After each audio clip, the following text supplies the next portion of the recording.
영국 런던에서 동시대 목회를 잘 하시던 스펄전 목사님과 조셉 파커 목사님이 계셨습니다. 이 두 분이요, 기독교 설교 역사에 있어서 가장 위대한 분들 중에 한 분들이십니다. 너무 기랑성과 같은 그러한 분들이지요. 한 번은 미국의 목사님들께서 그룹을 형성했습니다. 우리 영국, 그것도 런던에 가장 지금 부흥하고 있는 교회들 탐방을 가십시다. 갔습니다. 먼저 조셉 파커 목사님이 심호하는 교회에 예배에 참석을 했습니다.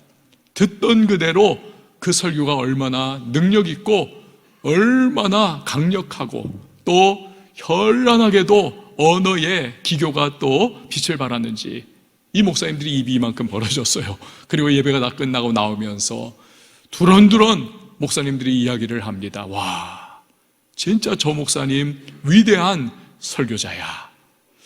저녁에는 스펄전 목사님 목회하는 교회에 예배에 참석을 합니다. 스펄전 목사님의 불을 토하는 설교를 탁 듣노라니 정말 가슴이 뜨거워지고 또 은혜가 너무나 임하는 그러한 놀라운 충격적인 경험을 그들이 체험을 합니다.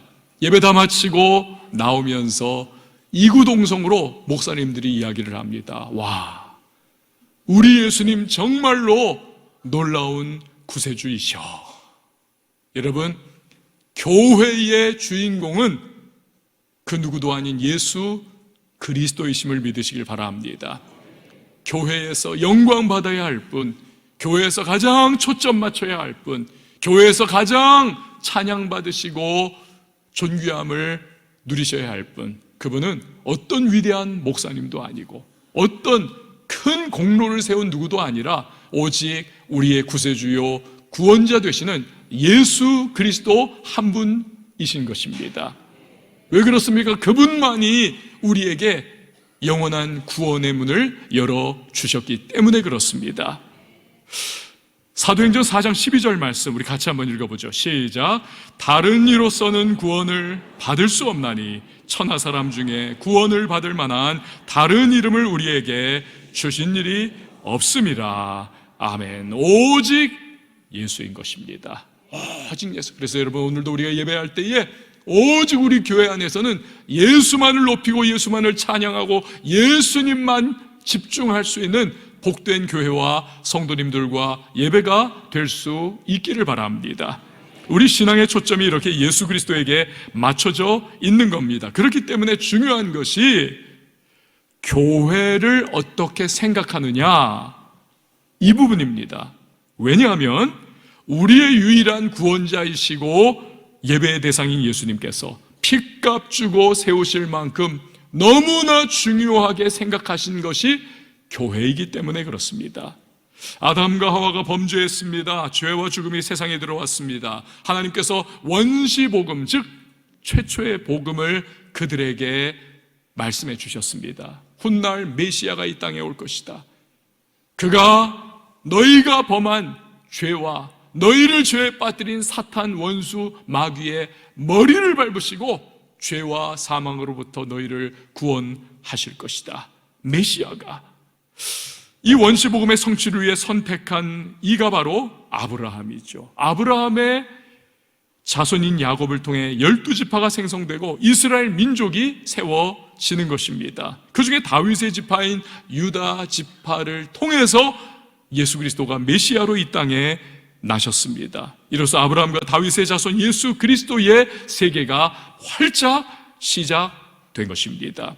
예수님은 십자가로 죄와 죽음, 사탄의 머리를 밟으셨습니다. 그의 구원의 사역을 통하여 우리의 구원을 이루어 주셨습니다. 12사도를 세우셨고 복음을 만방에 전하게 하십니다. 그 결과 세상으로부터 불리움을 받은 구별된 하나님의 사람들이 모인 곳이 교회가 된 것이죠. 구약시대의 이스라엘 민족을 열방을 위한 제사장 민족으로 하나님께서는 세워놓으셨습니다. 그러나 그들은 실패했죠. 선민사상에 완전히 사로잡혔어요. 우리만 하나님이 택정하셨다. 우리만 하나님이 구원하신다. 이방 저것들은 개와 같은 존재들이야. 터부시했습니다. 실패했죠. 이제 예수님은 교회를 세워 온 세상에 복음을 전하게 하십니다. 즉 교회가 열방을 위한 새로운 제사장의 역할을 감당하게 된 것입니다. 이처럼 귀중한 것이 교회이고, 그래서 예수님은 자신의 피값 주고 교회를 세워주신 것입니다. 교회가 제 사명을 감당하기 위해서는 예수님의 인도하심을 받는 것이 절실합니다. 당연합니다. 마치 몸이 팔다리와 오장육부와 각 기관으로 이루어져 있지만 그 모든 것이 다 머리의 지배와 통치와 연락을 받는 것과 마찬가지인 겁니다. 교회는 머리 되시는 예수님의 인도하심을 받는 몸이어야 합니다. 그럴 때 교회가 교회될 수 있는 것이고, 그럴 때 교회는 제 역할을 감당하게 되는 겁니다. 오늘 본문이 바로 그것을 우리에게 강조를 하고 있습니다. 우리 본문 말씀 다시 한번 읽어보도록 하겠습니다. 시작. 교회는 그의 몸이니 만물 안에서 만물을 충만하게 하시는 이의 충만함이니라. 아멘. 자, 그렇다면 예수님의 몸된 교회가 그분의 인도하심을 받을 수 있는 비결이 과연 무엇일까요? 그것이 바로 하나님의 말씀인 것입니다. 지난번에 캐나다 토론토에 가서 부흥회를 인도할 때에 이것저것 하였던 좀 이렇게 그 교회를 담임하시는 목사님들로부터 이야기도 듣고, 그분들이 저를 이런 곳 저런 곳에 데려다 주셨어요. 나야가라 폭포에도 난생 처음 가보았고, 뭐 여러 곳, 이런 곳, 특징적인 곳. 그런데요, 저에게는 나야가라 폭포도 엄청나게 참 감동으로 다가오고 했지만 제 마음속에 탁 자리 잡아 있었던 것이 뭐냐면, 그 토론토를 북쪽으로부터 남쪽까지 완전히 가로지르는 이 도로가 하나가 있습니다. 로컬 도로가 이 영기길이라고 하는 도로예요. 영기 스트리트. 한국 분들, 교민들은 좀 발음의 편의를 위해서 영길이라고 그렇게 발음을 하기도 합니다. 영기 스트리트예요. 근데 이 도로가요, 여러분 경부고속도로가 몇 킬로미터인지 아십니까? 416킬로미터예요. 416킬로미터.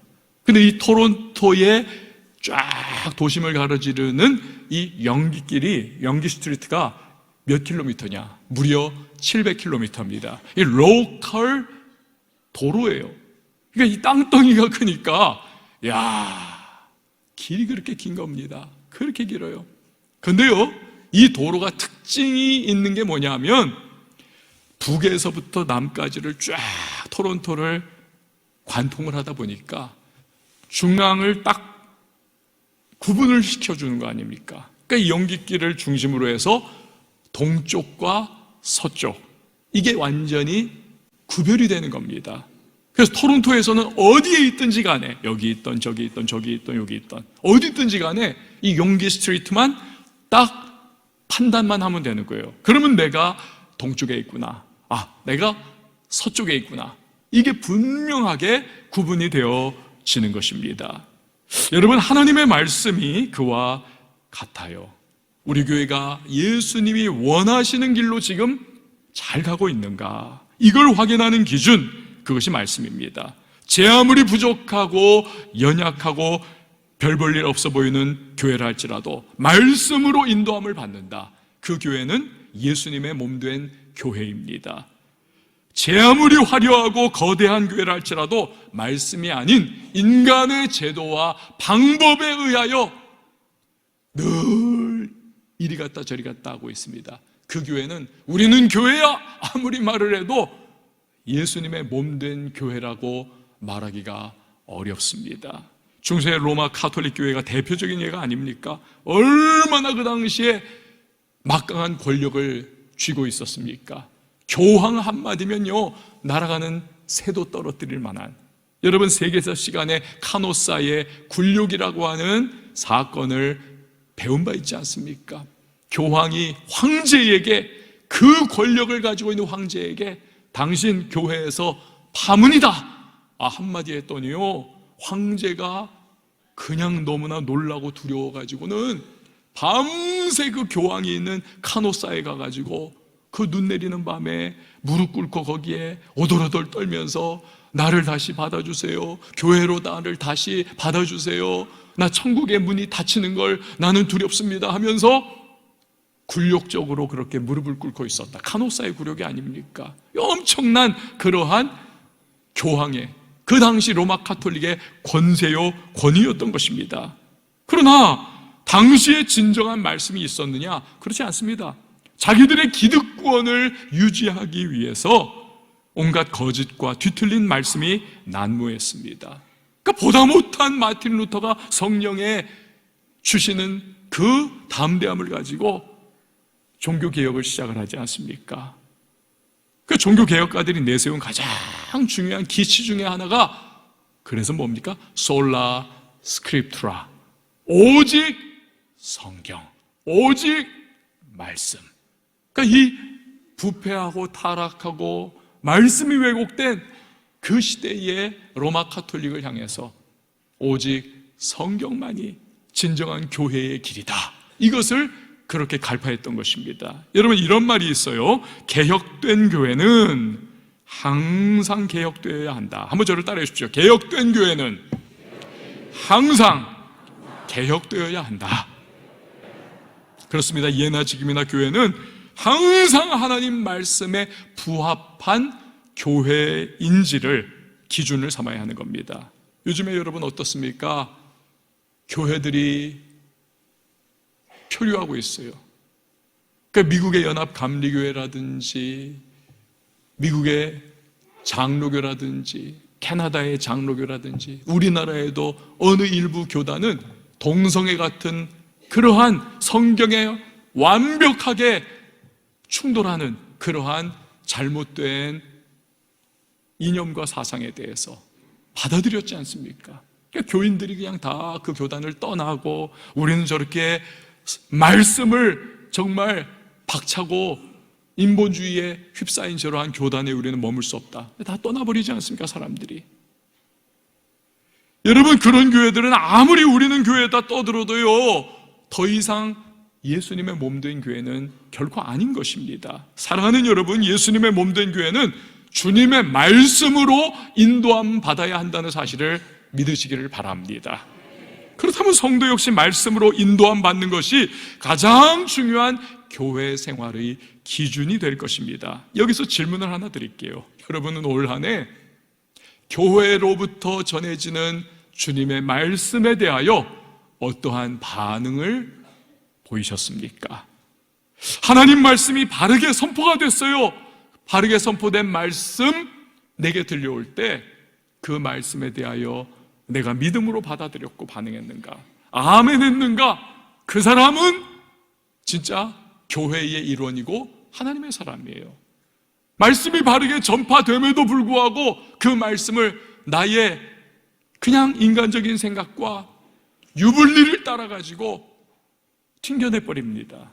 그분은요, 진정한 교회의 일원이 아니에요. 하나님의 사람이 아닌 것입니다. 여러분, 예수님의 몸된 교회를 통해 전해지는 신앙생활의 가장 중요한 기준인 하나님의 말씀, 여기에 의하여 성도의 구분이 되어지는 겁니다. 양과 염소로. 양과 염소로. 그냥 종교생활하는 사람이냐, 진짜 성도냐. 사도 바울이 베레아라고 하는 곳에서 복음을 전했습니다. 베레아 사람들의 태도가 어떠했는가, 그 결과가 어떠했는가, 이게 기록이 되어 있어요. 사도행전 17장 11절 이하에. 우리 같이 한번 읽어보도록 합니다. 시작.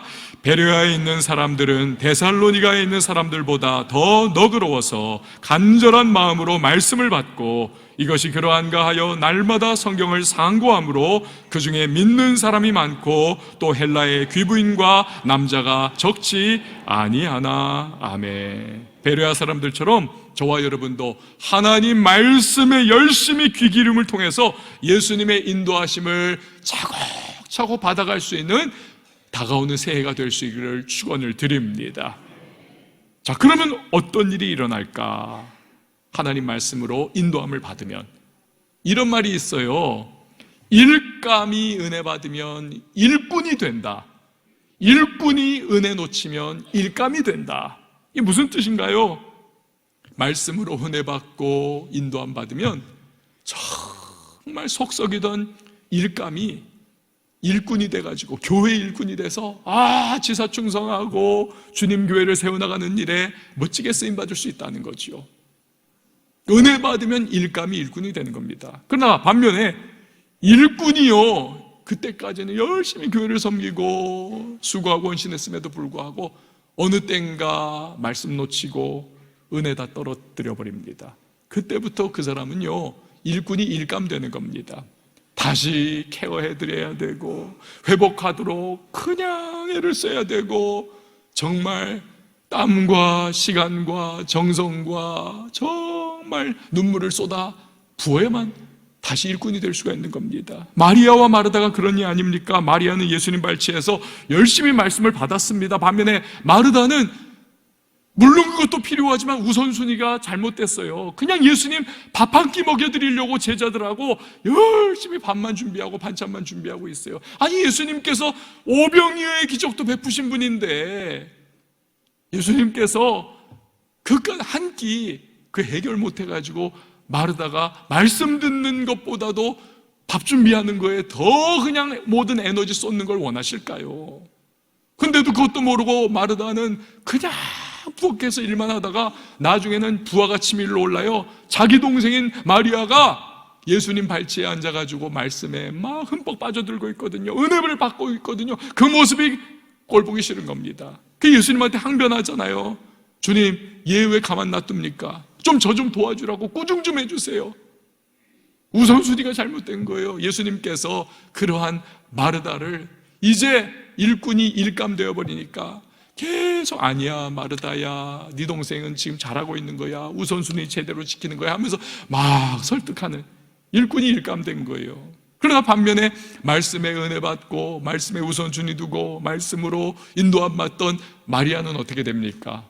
나중에 예수님 십자가 달리시기 전에 그 귀한 향유를 예수님의 발에 부어드리면서 예수님의 장사를 준비하는 진정한 꼭 필요할 때 나서는 일꾼이 되더라는 것입니다. 할렐루야.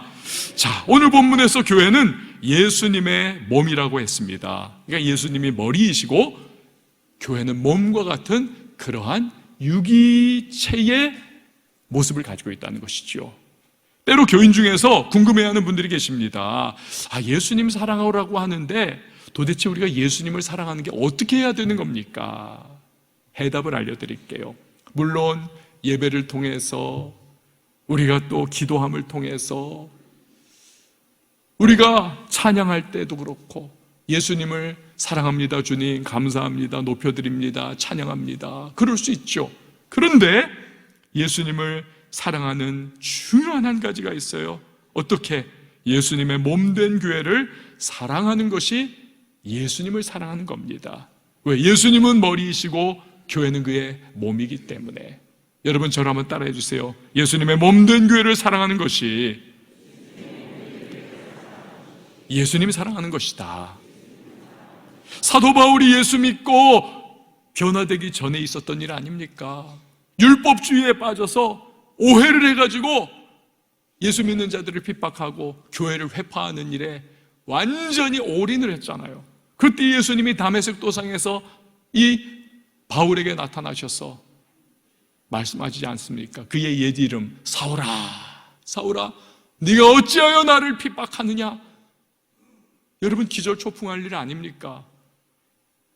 이 사람은 지금 교회를 핍박하고 교회를 회파하고 성도들을 잡아가두고 그랬는데 예수님은 내가 교회의 머리이고 교회는 나의 몸이다. 그러니 너는 나를 핍박한 거야. 이 말씀을 하시는 겁니다.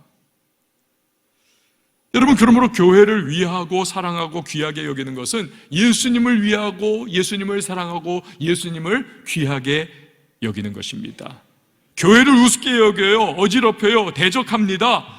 그런 사람은 예수님을 대적하고 예수님을 우습게 여기고 예수님을 어지럽게 하는 겁니다. 스펄전 목사님에게 한 청년이 왔습니다. 목사님, 교회가 죄다 썩어버렸어요. 한숨을 푹 쉬더니 목사님 진짜 끔찍해요. 목사님 저한테 좀 완벽한 교회 좀 소개 좀 시켜주세요. 그러자 스펄전 목사님이 빙그레 웃으면서 청년, 그런 교회가 있으면 나 좀 소개시켜줘. 그런 교회는 세상에 없어. 만약에 있다 할지라도 자네가 그 교회에 들어가는 순간부터 더 이상 완전하지 않아. 여러분, 지상의 교회는요 불완전합니다. 왜? 저와 여러분 같은 불완전한 사람들이 모여있는 공동체이기 때문에 그렇습니다.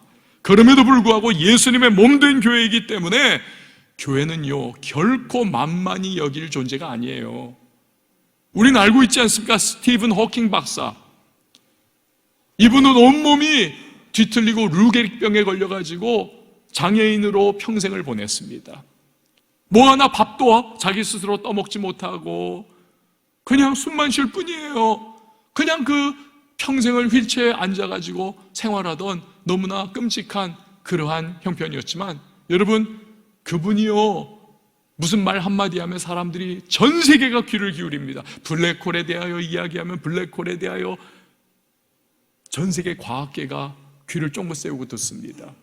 스티븐 호킹 박사가 무언가 새로운 가설이나 이론을 발표하면 온 물리학도들이, 온 과학계가 다 초미의 관심사가 됩니다. 왜?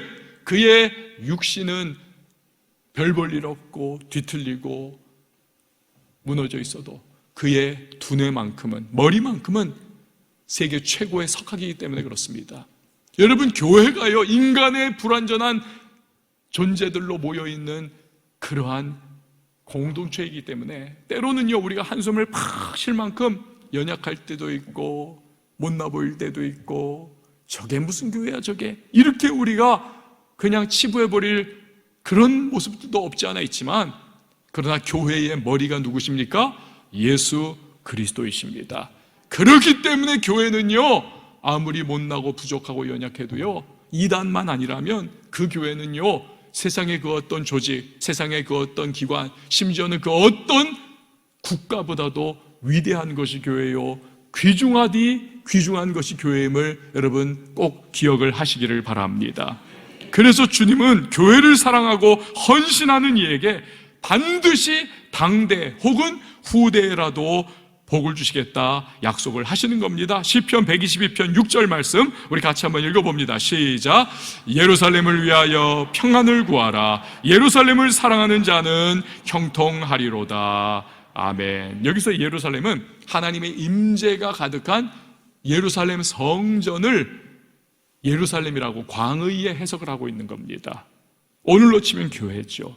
제가 우리 아이들을 볼 때마다, 제가 애들이 셋 있잖아요. 애들을 볼 때마다 이 아이들에게 꼭 해주는, 강조하는 말이 있습니다. 4가지를 강조해요. 얘들아, 너희는 평생 하나님 중심, 말씀 중심, 교회 중심, 목사님 중심으로 생활을 하여라. 하나님 중심, 말씀 중심, 교회 중심, 목사님 중심. 너희가 어떠한 인생의 선택과 결정을 할 때 하나님이 기뻐하시는 선택과 결정을 해라. 너희가 살아갈 때 말씀을 기준으로 살아가라. 너희는 어떻게든지 교회에 유익이 되는 신앙생활을 하는 사람들이 되어라. 너희 목사님이 이단만 아니라면, 목사님 좀 부족하고 연약해도 언제나 목사님 편에 서라. 목사님을 위해 드려라. 그래야 너희가 정말 잘 될 수 있고 형통할 수 있고 하나님이 너희에게 복 주시고 너희의 인생이 하나님의 은혜를 누릴 수가 있는 거야. 그러니 꼭 하나님 중심, 말씀 중심, 교회 중심, 그리고 목사님 중심으로 그렇게 신앙생활해라. 이것을 제가 늘 강조를 하는 겁니다.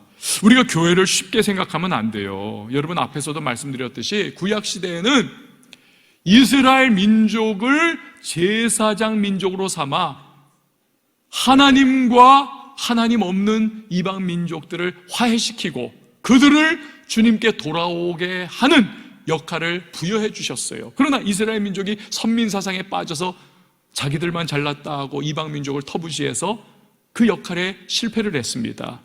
예수님께서 자신의 피값 주고 세우신 교회를 제사장 삼으셔서 사람들을 구원하고 하나님께 돌이키게 하는 역할을 그래서 부여하신 겁니다. 그 어떤 단체, 그 어떤 선교단체, NGO단체, 기관, 심지어 국가도 전 세계 수많은 교회들이 하는 것처럼 사람들을 주님께로 구원의 길로 인도할 수 있습니까?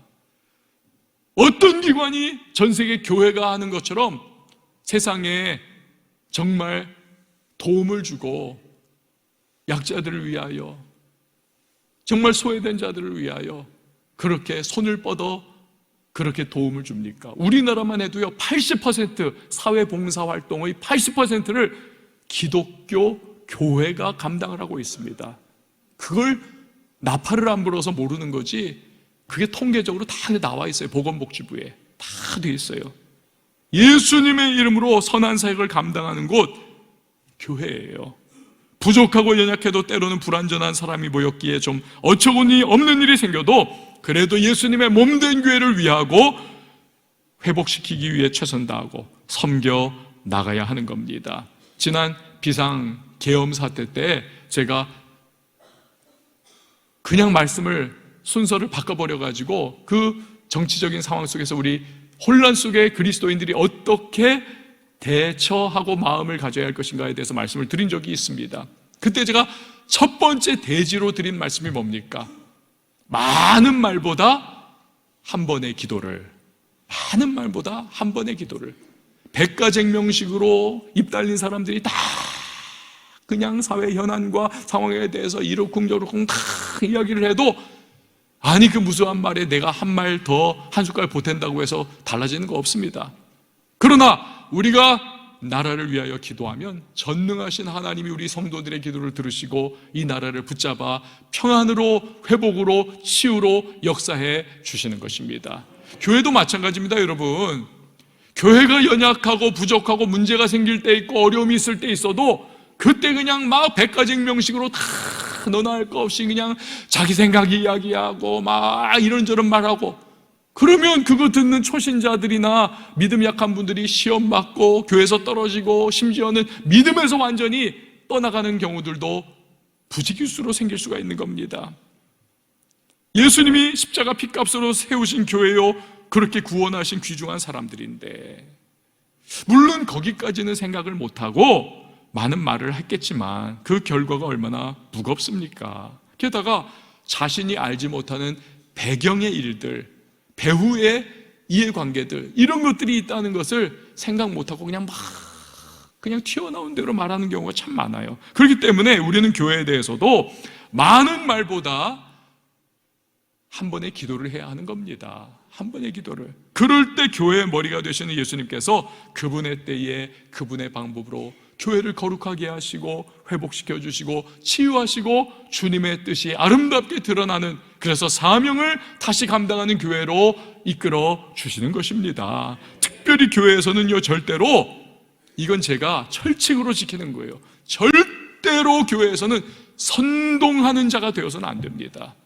선동하는 자가 되어서는, 교회에서 성도가 선동해야 될 유일한 한 가지가 있어요. 그것은 우리 기도합시다. 기도하자는 거에는 선동해도 돼요. 그러나 나머지 다른 것들, 물론 마음에 여러 가지 생각도 있을 수 있고 그냥 궁시렁궁시렁 서로 될 수도 있지만, 그러나 막 선동해 나가는 것, 이건 주의 몸된 교회에 정말 데미지를 입히는, 그걸 또 가장 앞장서서 굉장히 두려운 거예요. 여러분, 교회와의 관계에 대해 빼놓을 수 없는 부분이 있습니다. 직분에 관한 것입니다. 교회 생활을 하다 보면 직분을 받을 때가 있습니다. 교회를 세우고 교회를 돕고 사명을 감당하라고 주님이 그 직분을 교회를 통해서 맡기시는 거예요. 그런데 여러분, 올 한 해 이 직분에 대해서 여러분 어떠한 태도와 마음을 가져오셨습니까? 디모데전서 1장 12절에 보니까 나를 능하게 하신 그리스도 예수 우리 주께 내가 감사함은 나를 충성되이 여겨 내게 직분을 맡기셨다. 한번 저를 따라해 주십시오. 나를 충성되이 여겨 직분을 맡겨주셨다. 사실 우리는 충성되지 못한 참 불충한 자들인데, 주님이 베드로의 미래를 미리 바라보시고 충성되이 여겨서 그에게 사도가 되도록 해주신 것처럼, 우리도 부족하고 연약하지만 그러나 얘네들은 내가 다듬어주면 나중에 훌륭한 나의 자녀들로 일꾼들이 될 거야. 이 하나님의 기대감 가지고 우리를 충성되게 여겨주셔가지고 직분을 맡겨주신 겁니다. 그러면 여러분, 우리가 이 한 해 동안 그 직분 가지고 정말 제대로 감당하고 열심히 감당하고 비록 부족해도 그 마음을 가지고 우리가 지내왔는가? 아니면 그 직분에 대해서 불충하는 모습으로 일관했나? 별거 아닌 것으로 생각해서 그냥 내팽개쳐 버렸는가? 우리는 한번 생각해 봐야만 합니다. 또 하나는 우리가 직분을 얻고자 하는 것이 디모데전서 3장 1절 말씀처럼 미쁘다 이 말이여 곧 사람이 감독의 직분을 얻으려 함은 선한 일을 사모하는 것이라 함이로다. 그러니까 정말 예수님의 몸된 교회를 위해서 내가 이 직분 가지고 내가 정말 열심히 섬기고 교회를 세우고 내가 사명을 교회가 이루어 나가는 일에 일조하고 싶다. 그래가지고 우리가 정말 직분을 사모하는 것인지, 아니면 비교의식이라든지 내가 정말 이 교회 안에서 내가 사회에서 누리지 못한 어떤 지위가 내가 교회 안에서는 이 정도 돼야지 않겠는가, 그런 마음 때문에 내가 인간적인 소욕으로 직분을 내가 구했던가, 이것도 우리 한번 생각해 봐야 돼요. 여러분, 직분은요 간단한 것이 아닙니다. 직분을 잘 감당하면 훗날 주님 앞에 섰을 때 잘하였도다 착하고 충성된 종아, 칭찬과 상급이 될 거예요. 하지만 자기의라든지 어떤 비교의식이나 자랑거리 삼아서 직분을 내가 갈구하고 있다, 그건 상급이 아닌, 죄송하지만 나중에 두려운 말씀으로 여러분에게 드리자면 심판의 대상도 될 수가 있는 겁니다. 얼마든지 양날의 검이거든요, 이것이. 제가 전에 어느 찜질방에 황토방에 들어간 적이 있습니다. 이글루처럼 진짜 생긴, 진짜 황토로 만든 황토방이었어요. 거기 한 15명 정도가 꽉 껴서 앉아있는 겁니다. 그러면 뜨끈뜨끈해요. 그런데 막 이게 땀을 흘리고 있는데 그 좁은 공간이다 보니까 듣기 싫어도 소근소근 되는 이야기가 얼마나 잘 들리는지 몰라요.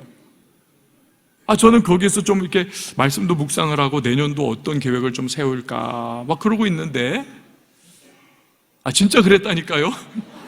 그러고 있는데 자꾸 사람들이 말하는 소리가 막 시끄럽게 막 들리는데 그 중에 제 귀에 탁 들어오는 게 있었습니다. 교회에 관한 이야기가 들려오는 거예요. 어느 교회의 집사님이었던 것 같습니다.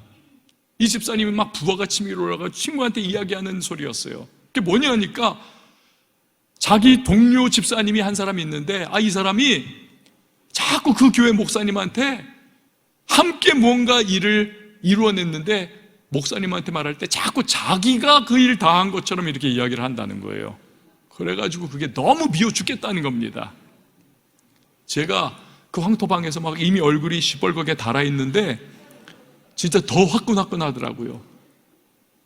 저만 듣겠습니까? 제 주변에 있는 사람들 다 듣는 거예요. 불신자가 더 많았을 겁니다. 그 불신자들이 이 이야기 들으면 무슨 생각했을까요? 그게 너무 안타까웠어요. 제가 목사인데요, 좀 그런 말 안 하면 안 되실까요? 그럴 수도 없고. 참. 여러분, 직분을 어떤 마음가짐과 태도로 감당하느냐에 따라서 교회를 세워나갈 수도 있지만 자신도 알지 못하는 사이에 교회를 허물어뜨릴 수도 있는 겁니다. 그래서 저도요, 담임 목사 아닙니까? 많은 분들이 저를 또 이렇게 바라보고 계시잖아요. 그래서 저도 꽤 조심을 하려고 애를 씁니다. 말도 그렇고 행동도 그렇고 여러모로. 그럼에도 불구하고 저도 인간인지라 실수도 하고 연약한 부분도 있고 부족하고 실수하는 부분도 있지 않습니까? 그런데 참 감사한 것은 그럴 때 꼭 하나님께서, 제 아내가 평소에는 굉장히 이렇게 부드럽고 저한테 너그럽고 잔소리를 정말 안 해요. 제 아내는. 저희 어머니도 그러셨는데 제 아내도 정말, 제가 지금까지 30년 이상 살아오면서 제 아내로부터 정말 잔소리를 들은 적이 없습니다. 그런데 교회에 관한 일에 대해서는, 목회에 관계된 일에 대해서는 제 아내가요, 임금님보다도 무서워요. 추상 같습니다. 그때는요, 평소에는 여보 하는데 그때는 길로나 목사님 여기 잠깐 앉아보세요. 목소리 톤 자체가 달라요. 그럼 제가 철렁합니다. 이것도 제가 뭐 잘못했구나. 그럼 야단 맞는 아이처럼 엄마 앞에 가는 것처럼 제가 이렇게 기가 죽어가지고 이미 갑니다. 며칠 전에도 제가 그래 손 들고 반성했지 않습니까? 근데 너무 듣기 싫은데요, 쓴소리인데요, 너무 감사해요. 나중에는 부부가 멍청하게 잘못된 길로 함께 가다가 이게 큰일 나면 안 되는데 하나님께서 그래도 참 영적으로 깨어있는 아내를 붙여주셔가지고 미련한 남편 목사를 이렇게 깨워주는구나. 그 얼마나 감사한지 몰라요. 그거 듣고 후회한 적이 한 번도 없습니다. 여러분, 우리가 그래서요, 직분자들이 이 기도를 많이 해야만 합니다. 내가 무슨 중직을 가지고 있는데 기도를 안 해요. 기도를 그래가지고는 영성이 다 녹이 슬어가지고는 판단하고 생각하고 결정하는 것이 다 그냥 경험에 의거하고 인간적인 판단에 의거하고 주변 사람들의 웅성대는 소리에 함께 묻어가지고 결정하고, 맞으면 좋은데 그렇지 않을 경우가 또 있거든요. 교회의 직분자는 그래서 적어도 일주일에 한 번 금요 돌파 기도회에 나와가지고 현장에서 기도하고 부르짖고 이 영성이 시퍼렇게 살아나는 그러한 이 담금질이 필요한 겁니다. 그래야만, 영성이 살아야만 하나님의 말씀 근거로 해서 제대로 된 직분 감당이 되고 사역을 할 수 있고, 말 한마디를 하고 행동 하나를 해도 주님의 교회를 이롭게 하고 교회를 세워나가는 행동과 말을 할 수가 있는 것입니다. 여러분, 올 한 해 동안 금요 돌파 기도에 나오지 못했다면 2025년 우리 직분자분들 돌파 기도에 나와서 하나님 앞에 기도하고 부르짖고 그 심령이, 그 영성이 살아나고, 그래서 교회를 섬기는 일에 관성으로 일하는 것이 아니라 펄펄 뛰는 물고기처럼 생동감 있게 주의 은혜를 힘입어서 교회를 세워나가고 교회를 사랑하고 성도님들을 덕을 끼치는 우리 직분자들이 다 될 수 있기를 주의 이름으로 축원을 드립니다. 지난주에 우리 교회에 한 시무권사회가, 우리는 시무권사회가 3개가 있잖아요. 그 중에 한 시무권사회가 500만 원을 이렇게 1년 동안 모아가지고 헌금을 했어요. 미자립 교회를, 이 관악구 지역의 미자립 교회 한두 군데를 좀 도와주십시오. 자초지종이 이렇더라고요. 올 한 해 처음 시작할 때 새로운 임원단이 기도하면서 그 사업을 딱 계획을 세운 겁니다. 우리가 한 해 동안 500만 원을 만들어가지고 이 관악구 지역의 교회를 한두 군데 돕자. 왜냐하면 우리가 코로나 기간 동안에 1억 원을 헌금을 해가지고 이 관악구 관내에 수십 개 교회들의 월세를 내어드렸잖아요.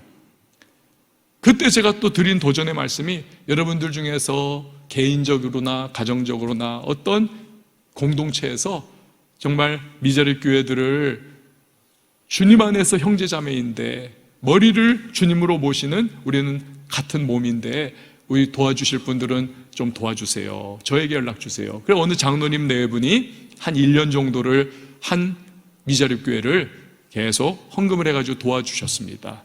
그런데 이 이후에 작년에 우리 시무권사회에서도 그 계획을 세웠던 거예요. 그래가지고 1년 후에 드디어 500만 원을 만들어가지고, 뭐 많다면 많고 적다면 적을 수 있는 돈이죠. 그거 가지고 좀 이렇게 도와주세요. 전달을 해주신 겁니다. 헌금을 드려가지고.